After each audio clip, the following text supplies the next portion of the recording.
আজকে আমরা বৈষম্যবিরোধী ছাত্র আন্দোলন এবং এখানকার জাতীয় নাগরিক কমিটি আমরা এখানে লিফলেটিং করার জন্য এসেছি। গত 31শে ডিসেম্বর আমরা বৈষম্যবিরোধী ছাত্র আন্দোলনের পক্ষ থেকে একটা জনসমাবেশ করেছিলাম জাতীয় শহীদ মিনারে। সেখানে আমরা ঘোষণা দিই যে 15 জানুয়ারির মধ্যে আমাদের জুলাইয়ের প্রোক্লেমেশন লাগবে। এই যে হাজার হাজার মানুষ এই আন্দোলনের মধ্যে যুদ্ধ করেছে, তা সেখানে পরবর্তীতে কোনো নির্বাচিত সরকার এসে যাতে কোনোভাবে বলতে না পারে যে এটা একটা মব জাস্টিস ছিল, এটা একটা মব ভায়োলেন্স ছিল।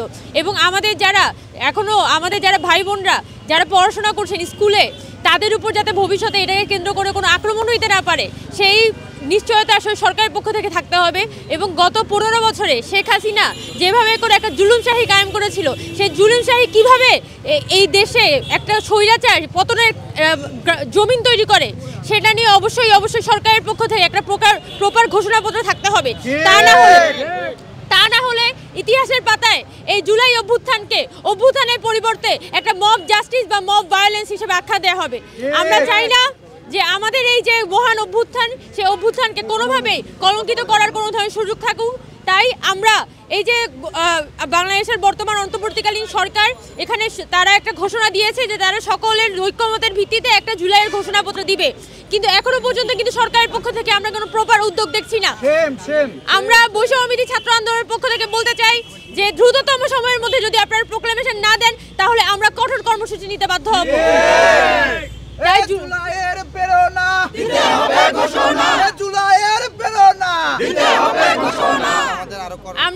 আমরা সরাসরি বলতে চাই, আজকে আমরা সারা মিরপুর 10-এ লিফলেটিং এর জন্য এসেছি। এছাড়াও আমাদের মোহাম্মদপুর বাস স্ট্যান্ড এবং যাত্রাবাড়িতে আমাদের লিফলেটিং চলছে, এবং আমাদের ঢাকা সহ আরও অন্যান্য এলাকাগুলোতেও একই ফর্মে আসলে লিফলেটিং হচ্ছে। আমরা এখানে জুলাই যে ঘোষণাপত্র, সেই কর্মসূচি থেকে কোনোভাবে আপোস করব না, এবং আমরা খুব সহজে সোজা সাপটা বলতে চাই যে দ্রুততম সময়ের মধ্যে কোনো প্রকার দীর্ঘসূত্রিতা ছাড়া এখানে জুলাইয়ের ঘোষণাপত্র ঘোষণা করতে হবে।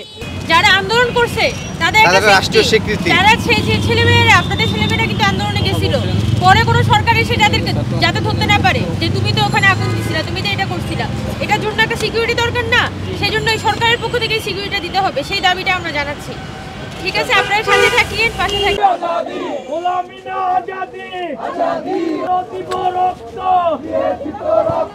রক্তের বন্যায় এসে যাবে অন্যায়, আওয়ামী লীগের কালো হাত, যুবলীগের কালো হাত, সন্ত্রাসীদের কালো হাত, চাঁদাবাজদের কালো হাত, আওয়ামী লীগের কালো হাত, চাঁদাবাজদের কালো হাত, যুবলীগের কালো হাত, ভেঙে দাও, গুড়িয়ে দাও। দিল্লি না ঢাকা, দিল্লি না ঢাকা।